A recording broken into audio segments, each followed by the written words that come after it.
Okay.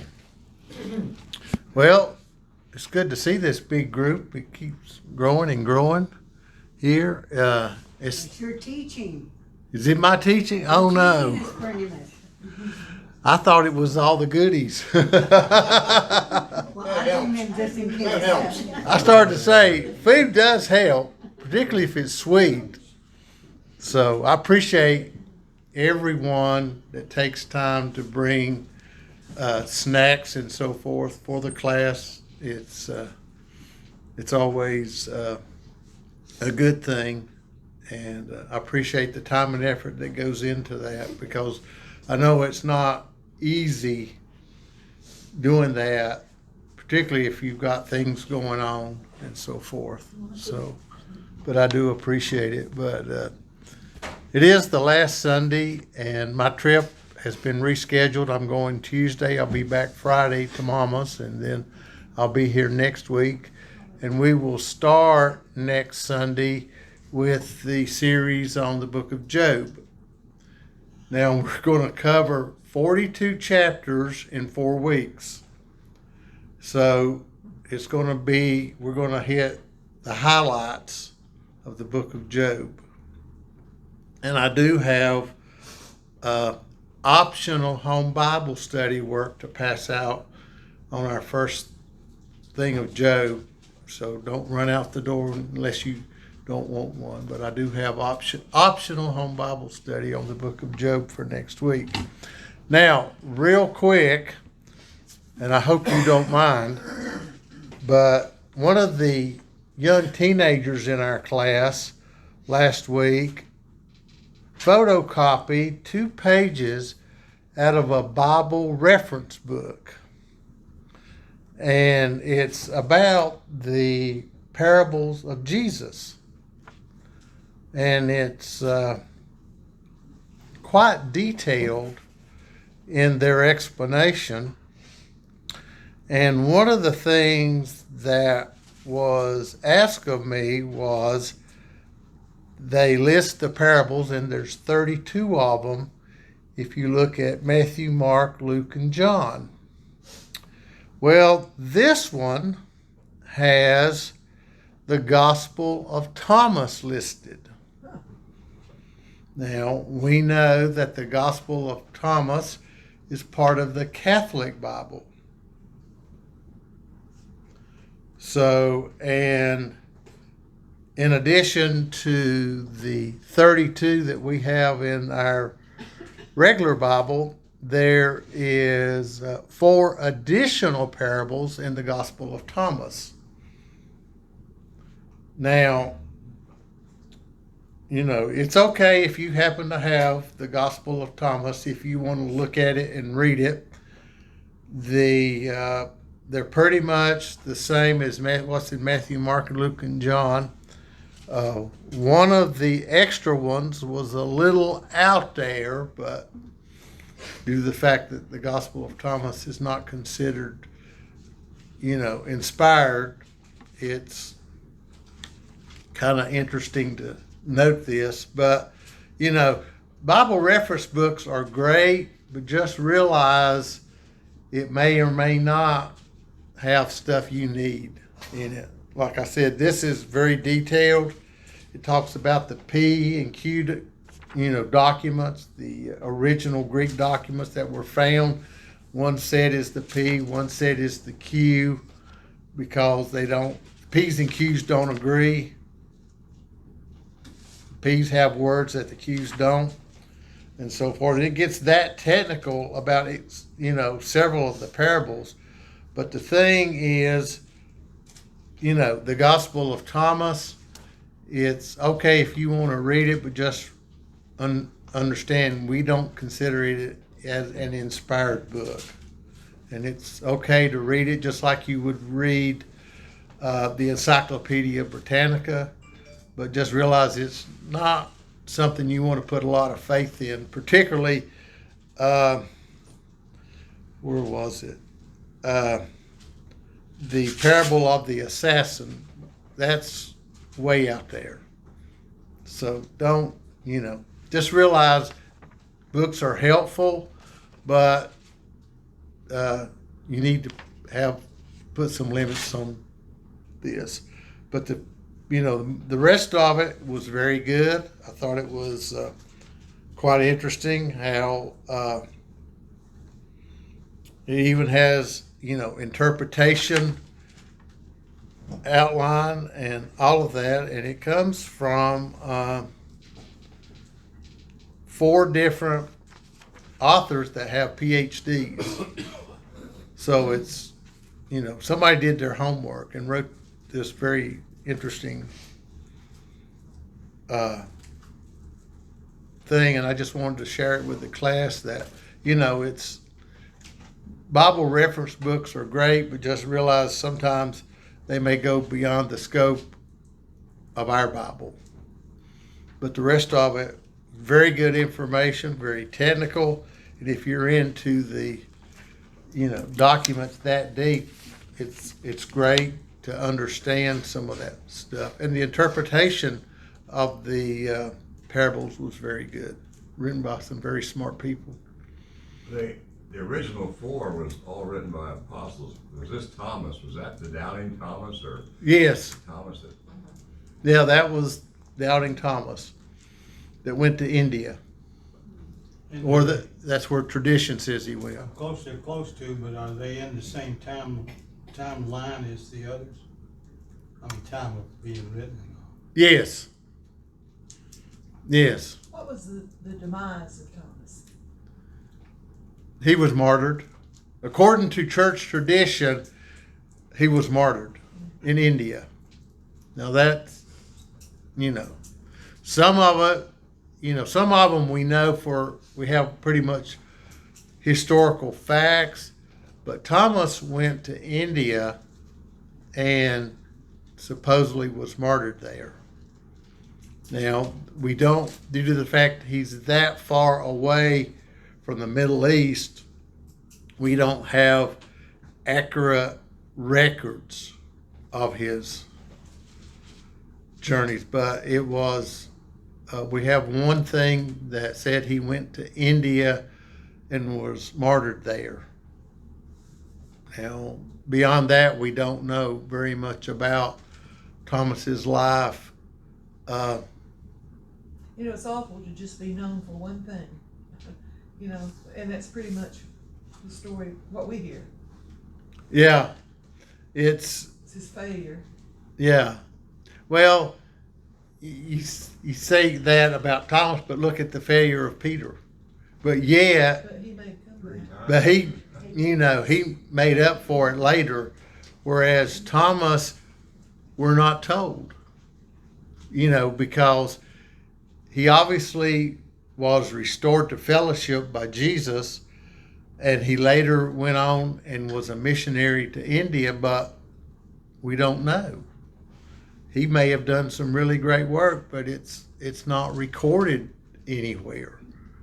Like the Apostle Paul, the Apostle Peter, the Apostle John. I mean, all these, that wrote additional works, and they're in a lot of church history books. And if you read the early church fathers' books, there's tons of information on Paul, John, Peter, but there's very, very little about the rest of them. It's, but like you said, Mary Jo, it's sad when you're remembered for your failure, and not to have, have any documentation of what you did since then, like with Peter and John and the Apostle Paul, who was persecuting people. So, but anyway. Could we get copies of that, Of what? what you just read about right there? Yeah. So where would we get that? Now, let me say this, it's very small print. Well, that's okay with me, then. Put it on a copier and enlarge it before you print it. I'll start saying if we could get it enlarged on a thing, on the copier. But I will work on that and try to get it to you next week. Bring it up 150%, whatever. Whatever you can get on, ever how big you can get it on a 8.5 by 11. But You need to multiply it to your eye, so you do like this. You do like that, it's too small. okay, but anyway, I just wanted to share this text with you because I found it very interesting. Spent a lot of time, read it twice to gather what where they were going with their information. Okay, we're going to continue with the parables today. This will be the last Sunday on the parables. If the class wants to, when we start the fall quarter, if you want to, we can finish the rest of the parables or do some other study. It's up to the class. Like I said, there's 32 of them, and we're going to end today. Then we'll study the book of Job for 4 Sundays, and then we'll go into the fall schedule, and the books should be here hopefully next week. If not next week, the next Year's week. going by too quick. So it's flying by. We saw in the parable of the mustard seed and the leaven, we saw that Jesus was talking about the growth and development of the kingdom of heaven. It was going to have an outward growth like the mustard seed. You put the tiny seed in and it grows to be a tree of about 15 feet high in Israel. Then in the parable of the leaven, we saw where the growth was from the inside out. The leaven was hid inside the loaf, and it expanded and it grew from the inside out, which was depicting the way we grow. We're saved on the inside, and it is manifested on our outside. Then the next 2 parables was the parable of the hidden treasure, and that was talking about the value of the kingdom of heaven. And then the parable of the pearl of great price was how precious the kingdom is, and that we need to understand, the value and how precious the kingdom of heaven is, because a lot of people are not going to get to go there. And we're going to talk about that in today's parable, is that, there's going to be a day of judgment. And people do not want to hear it, particularly in today's world. Everybody wants everything to be sugar-coated, and it's not that way. There's going to be a day of total separation. And we're going to look at that today. And we're in, of course, Matthew chapter 13. We're going to be in 47. Yep, we're going to be in verse number 47. And Jesus is continuing his discourse, and he says, again, the kingdom of heaven is like a dragnet. Now, I got my fishing buddy here with us today to help us explain dragnets. But a dragnet, and you help me out if I get this wrong, James. But dragnet, it's a big net. It's got hooks on it.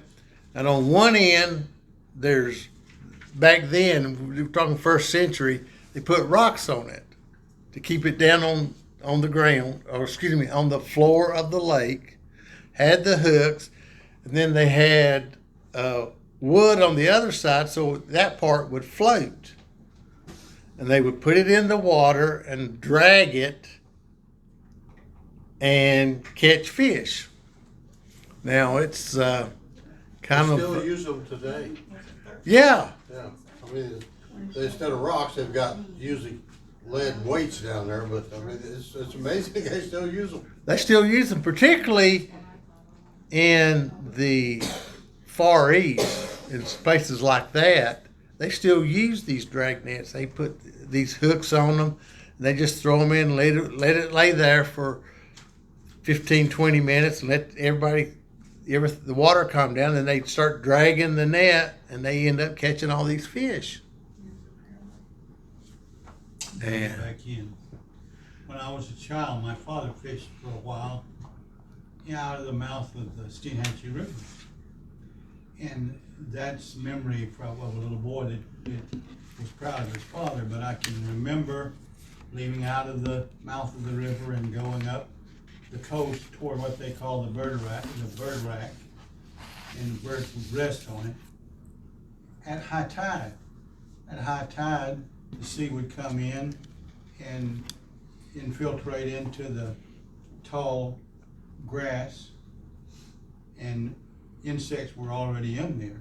But at that time, at high tide, I could sit in the boat and feel the power of my father rowing us up there. It's a pretty good distance. And it was amazing the first time I went. On the flat back side of that boat, he unlaced, and one end of that net had a long pole on it with a lead weight on the bottom. And the wooden pole would float up like that. So he would ease up in the sawgrass, drop that off, make a half moon out toward the water and back into the sawgrass, and drop the other pole lightly. And then he would ease the boat over that top edge of the net into the sawgrass, and he said, get the oar, son, and beat on the boat. Raise came, boom, boom, boom, boom. The mullet hid for deep water right into that net, and then he would drag it in.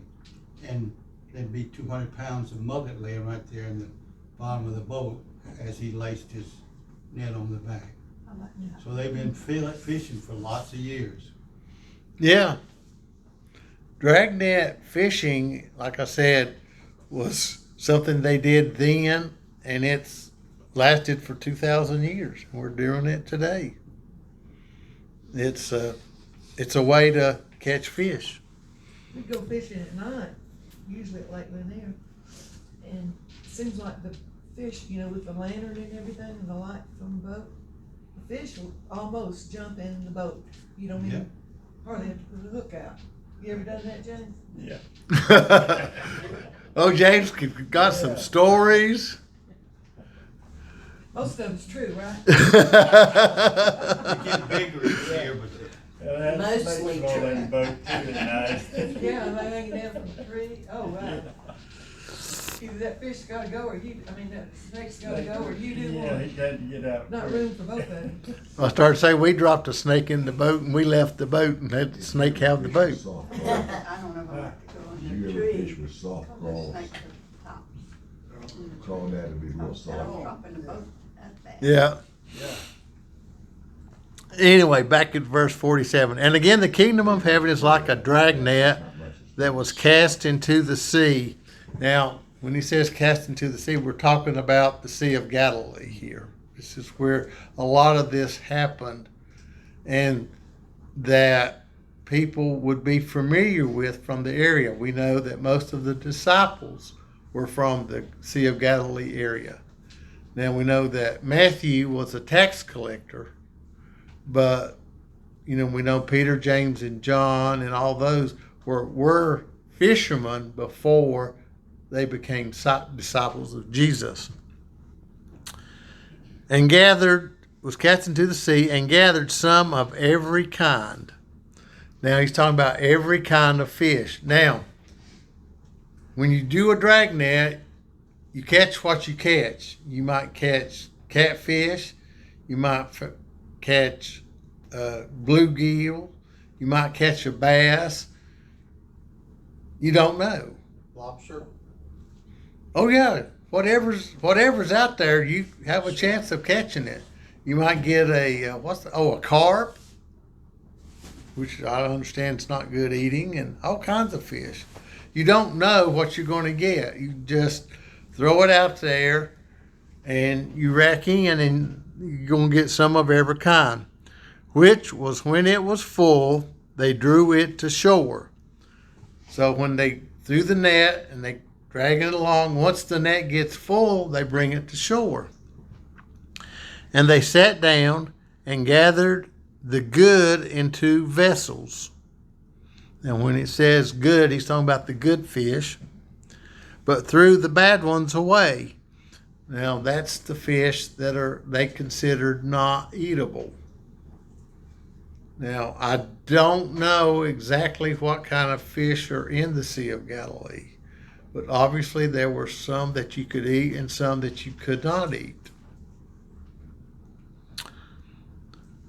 Verse 49, so it will be at the end of the age. And he's talking about the end of time. He's looking towards the day of the Lord.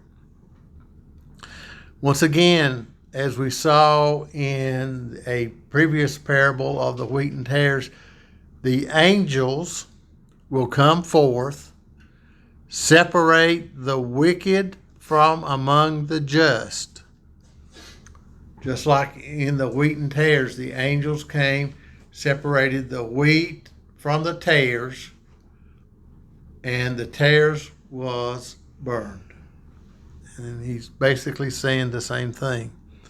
And cast them into the furnace of fire. There will be wailing and gnashing of teeth. So once again, Jesus is talking about the kingdom. It's growing. It's very precious.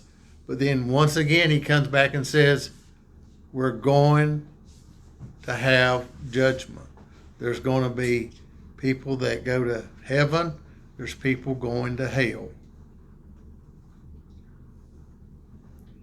And he's trying to emphasize, yes, the kingdom is good, but at the same time, there's going to be separation. One day there will be separation.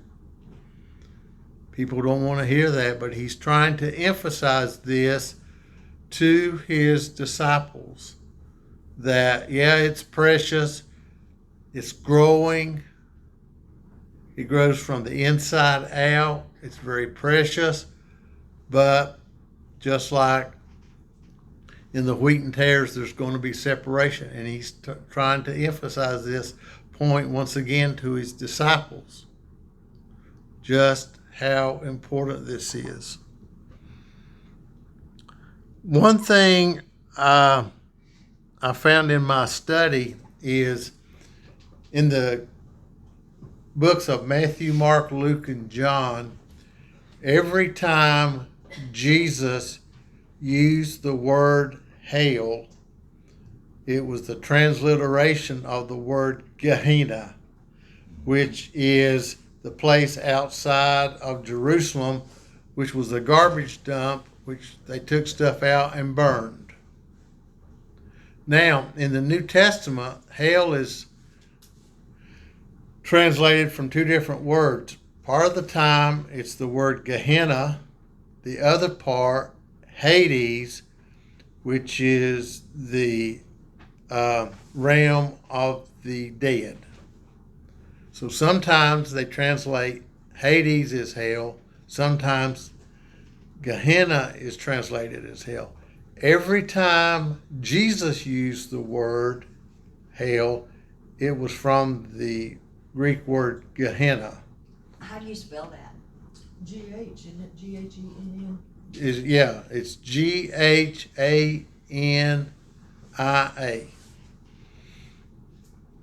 And so it's, to me, for Jesus to always use the word Gehenna, which was a garbage dump that was constantly burning, was there a message in that? He always used the same word, and he did it 11 times in the New Testament. Every time he used that word in the original language, which was Aramaic, for Jesus, he used the word Gehenna. So everybody back then would know that's where the fire is. Yeah, that's that dump out there where the fire is. Yeah. And they would know that. They knew where Gehenna was. So it was, to me, it was something that Jesus knew the people could relate to. Like And- the parables. Right, like he knew they could relate to that and could know what that meant. And people knew that somewhere they didn't want to go. You don't want to go to the garbage dump that's on fire. And at that time, when those that didn't understand through the years, got the message, the full message, just parables separated them for those that need to know, but at that time, it all made sense, but it was too late for those that didn't follow. That's right. But I just thought that was interesting that Jesus always used the same words throughout his teachings in the New Testament. He stick to one translation and used it all the way through every time he spoke, which made it conveyed a consistent message that there is a place called hell, and he used it 11 times in the New Testament. So I think he made it pretty clear that that's a real place, even though we have people today that deny the existence of a place called hell. Jesus made it very clear there was a place called hell. Refresh me on the parable of Abraham going into the bosom of Abraham, the rich man. The rich man and Lazarus. Lazarus. What did they refer to that place where the rich man was in that story? I can't remember. I can't recall it.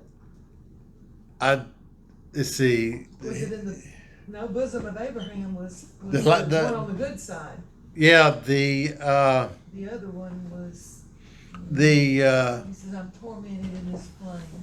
right, the rich man was in torment, which we believe was Gehenna is divided into two. One was for good and one was for bad. We think he was in lower Gehenna at that time. I don't remember exact words, but he was in torment because all he wanted was a drop of water.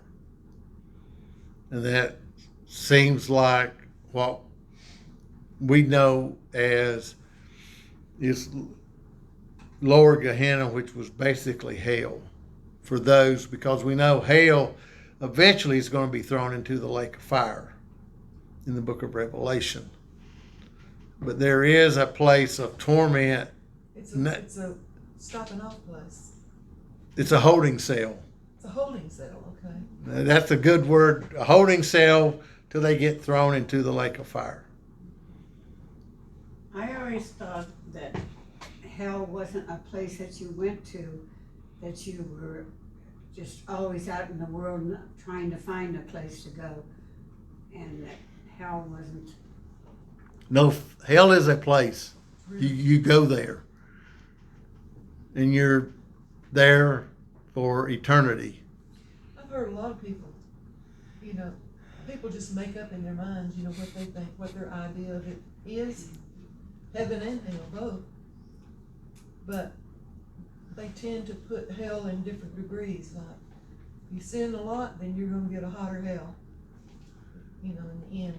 Well, now, Not let so me much. say this. The Bible does teach degrees of judgment.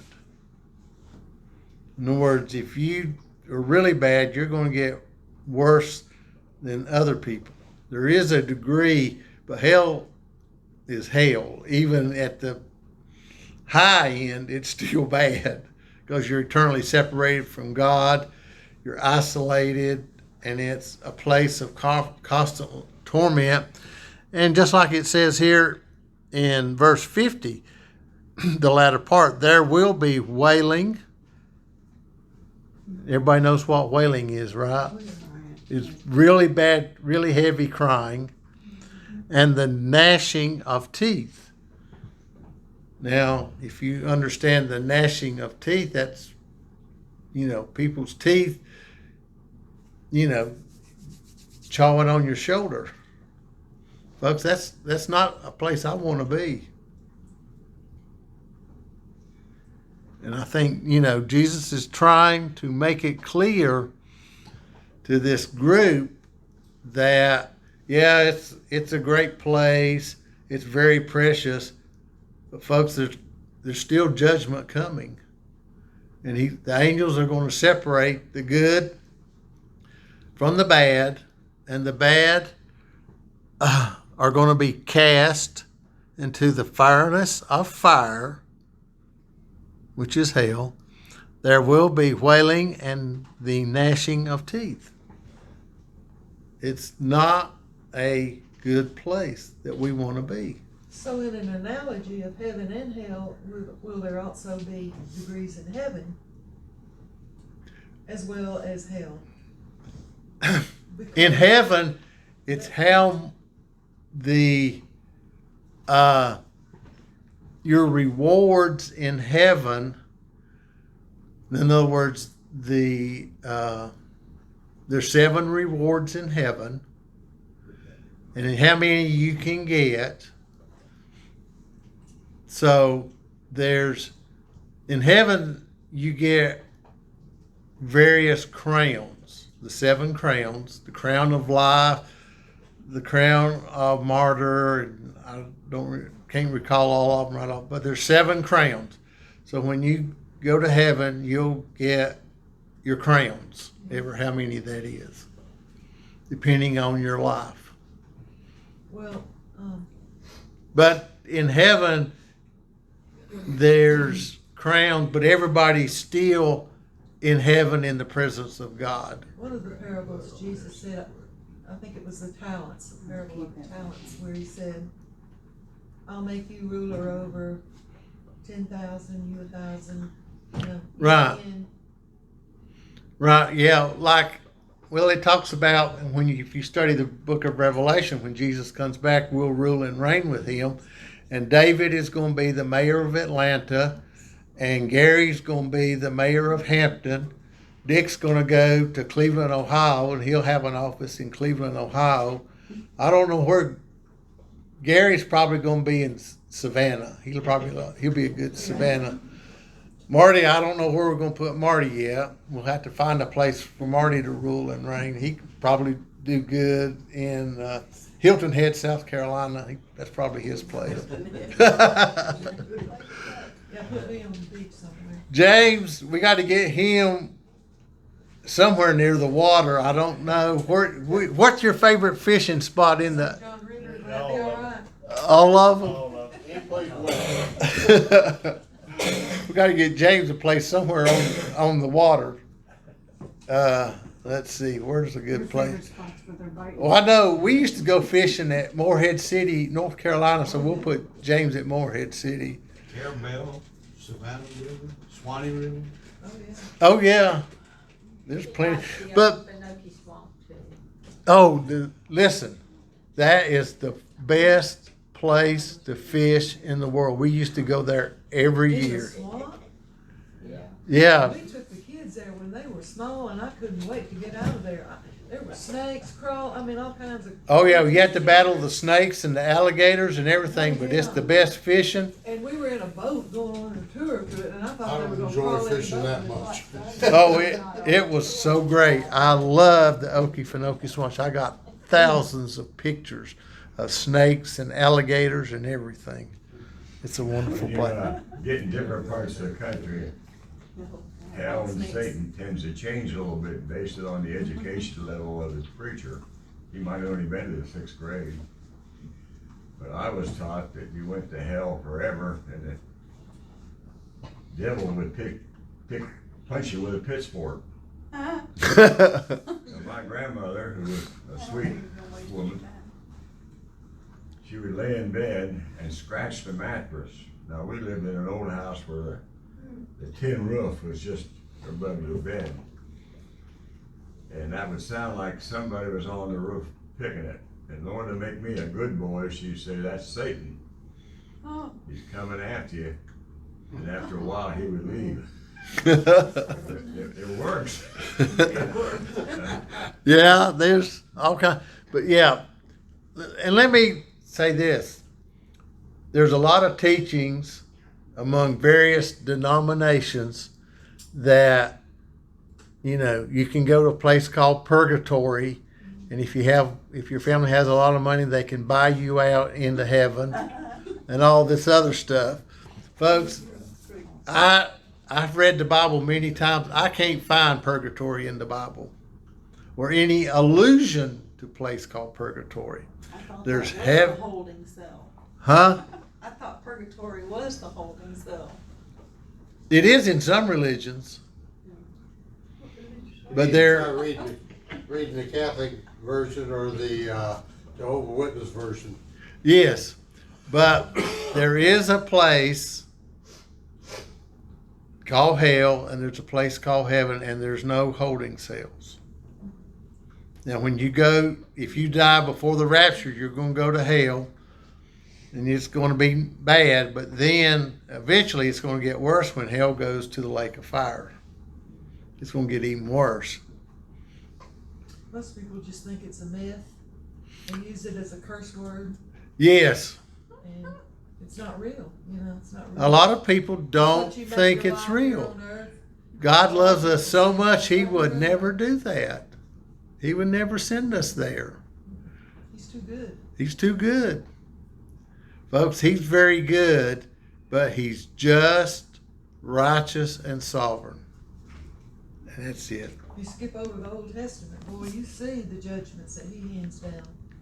Yes. And go in there and you kill all the men, women, children, livestock. I mean, that's rough judgment right there, but it's not hell. Right. It's rough judgment. But, folks, as Jesus is talking in this parable, folks, there is judgment coming. Notice in verse 51, Jesus says, "And Jesus said to them, have you understood all these things?" He's talking to his disciples and the few people that are around him, and he asks point blank, do you understand these things? Do you understand that judgment is coming? I mean, he's getting to the heart of the matter here.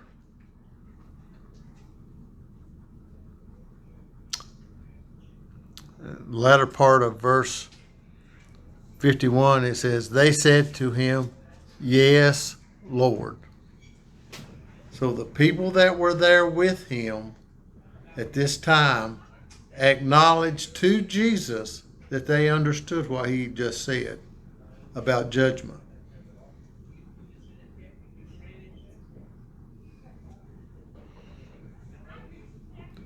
And then in verse 52, then, after they acknowledged him, then he said to them, therefore, every scribe instructed concerning the kingdom of heaven.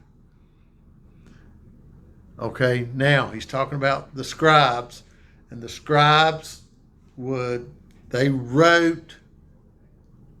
they copied the Old Testament over, and therefore they were good teachers because they knew what the Word said. And he said, every scribe instructed concerning the kingdom of heaven is like a householder. Now, a householder is someone that owned a house. Sometimes in biblical times, people rented because they couldn't own. This is someone that actually owned a piece of property, actually had a house, who brings out of his treasure things new and old. And so, what is he talking about? Things old and things new. And tell the story. Tell you a story of how it was in I'm new and tell it of me and what's coming to pass. Right. And he's talking about what happened in the Old Testament and what's going to happen in the New Testament. There's going to be some old things in the house, but there's going to be some new things in the house. And he said, you know, the scribes are supposed to instruct people about the old and the new.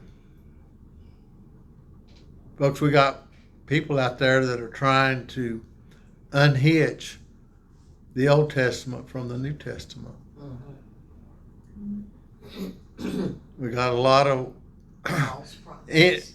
a very lot of false prophets and people denying parts of the Word of God. It's very clear here that Jesus says you're supposed to teach the old and the new.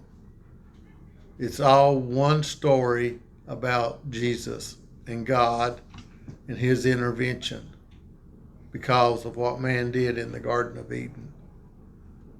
So we need to be careful about what we listen to and understand that today we're supposed to understand and teach from the Old Testament and the New Testament. It's all the Word of God. It's all precious. It's all at the same level. So we need to study this and study the parables and the warnings, study the prophecies, because when these false prophets start talking, if we don't know what the Bible says, That's right. we're going to, we might believe what we want to hear. Yeah, what is that say? Is that saying? They're trying to tickle your ear. And we got to be careful that we understand, like Mary Ellen said, that we don't let them tickle our ear, that we are founded in the Word of God. And we know what the Bible says, and if somebody says something that's not biblical, then that should put up a red flag in our minds that, hey, that's not exactly right. We need to find out about that. That's And Jesus warned us, in the last days, many false prophets will come. That means in his time there wasn't as many false prophets. oh yeah. Now today, which we are in right now, nose to nose, we're out there and we're like sheep among wolves, as far as false prophets are. around us. Absolutely, we are in an area where, If we don't know no better, we'll fall for it, right? like Mary Ellen said. Yeah, we have to be careful because as we get closer and closer, Satan is going to try to deceive as many as possible. The very elect. Satan is very beautiful, and his stories are enticing, and his lies are what we want to hear if we are trying to live a worldly life. And I personally have listened to many message givers on the television. I won't call them preachers. They're sending their own message to the masses, and you can't fix stupid. That's right. You can't. So I think Jesus is, he's asked the question. There's going to be judgment. Do you understand? And they said, yes. And then he said, now that you understand, you need to go forth and teach When you watch the new television, stuff and the old change stuff. in the schools, you know what they're getting at. Mm-hmm. They'll raise our kids to be a little different than what we've taught them. And the Not a teacher little will bit, have to- A lot different. Yes, we have to be careful. The new age stuff is completely dangerous. Oh yeah, it's all kinds of stuff, and there's all kinds of heretical teachings out there. And, Jesus is just saying, everything you need to know is in the Bible. You You know just what- got to read it. What gets me, you go into a doctor's office, say you're a new patient, and they give you that many papers to fill out. And all these HIPAA papers to sign, so that your medical information is protected. But yet, our little kids, kindergarten, can go to school, and they can give them medicine without the parental consent or knowledge. And how full of hypocrisy is that we sign those papers and, take 30 minutes to fill out those papers in the doctor's office to keep anybody from seeing our medical information. But yet they take our little children behind our backs. Where did they get that permission? How could this happen in America? Well, I mean, it's like, were we asleep? I don't know. I don't know how we got here. I mean, it's like overnight. We woke up and bam. Yeah, it's Those who can hear, let them hear. Those right. who can see, let them see. More people are seeking self-gratification. Mm-hmm. That's And true. feel good. That's Right. like, They wanna feel good. The big issue now of, I forget what place it was, where they don't say, he or she anymore. No, they or them, they Yeah. are pronouns. And I've always said, it doesn't matter what body parts you cut off or what body parts you add or whatever, you can't change God's DNA. And that's what says what you're male, female.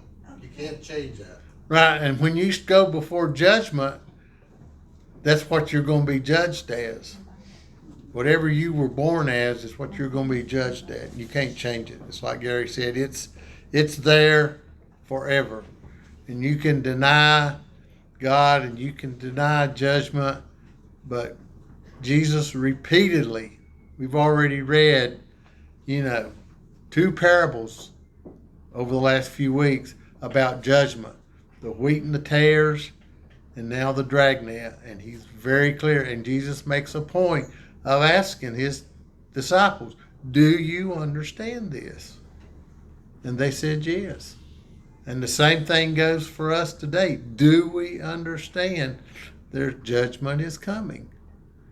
He's going to separate the wheat from the tares, the good fish from the bad fish.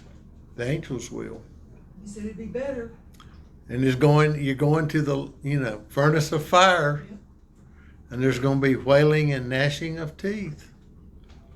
He said So, it'd be better that a millstone be tied around your neck when you dropped into the middle of the ocean than to harm one of these little ones. And look what they're doing to our children. judgment's coming. Judgment is coming. And, we just have to realize that. And what can we do about it? Well, Vote. I start saying the biggest thing is If you voting. vote and it's not counted, then you've made the effort, I guess, but. We have God's to in vote. charge. We Well, are absolutely. not. Absolutely. We But- certainly gotta pray. We got to pray. Someone And said we're vote. just one generation from ignorance. Right. So we gotta But back teach in our the children. world wars that our servicemen gave their life's blood for, they didn't sit idly by, they went to fight for our country. I don't feel like we're really standing up and fighting anymore, we're just kind of being, Well, look what happened on Tuesday of this week. The Iranians hijacked one of our oil tankers in the international waters. What have we done? Nothing. Oil tanker full of oil headed to Houston, Texas was hijacked by the Iranians. They got video footage of it from a drone, and we haven't done a thing about it That we know of. that we know of. And, the Iranians are one of the Fab Five of the coming judgment in Ezekiel. they say you're not supposed to talk politics in church, but why not? Well, you gotta take it in its light. You know, you gotta be careful because, first of all, God's in charge. Right. And we're here in this condition because God allowed the wishes of the people to put us here. And supposedly, 82 million people voted for one person versus this other person that was running. So they wanted a socialist government, and that's what we have. And God allowed it. Now, He has a plan. Well, to kind of answer Mary Jo's question too, though, you gotta be careful on the politic line because you can lose your tax-free status exemption. If you start pushing candidates and stuff like that, that's what you can't do.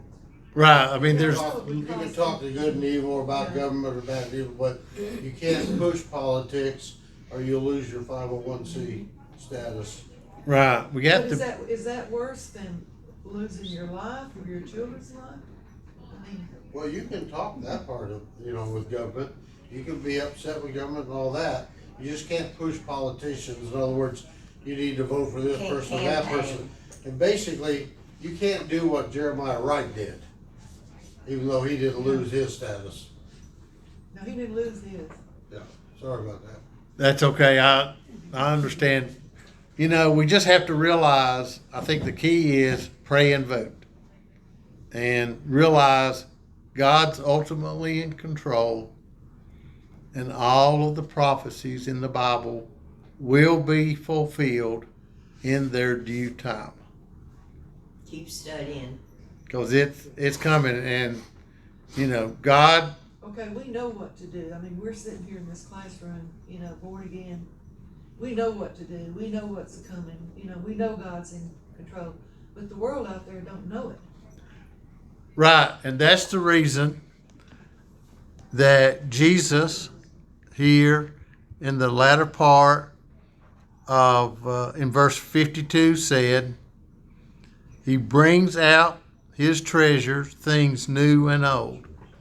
Folks, And that's what the message was about this morning. we got to tell people about Jesus. We just have to keep sharing what we know. And Keep it's sharing what we believe, doesn't, and leave the results up to God. right, but it's coming. But Jesus, He says, "Do you understand that judgment is coming?" They said yes. Then He said, "You need to share the old things and the new things." I think Jesus really wants to give us one of those crowns because we did spread the word. Yes, Crown of life. right. The crown of life And is he says,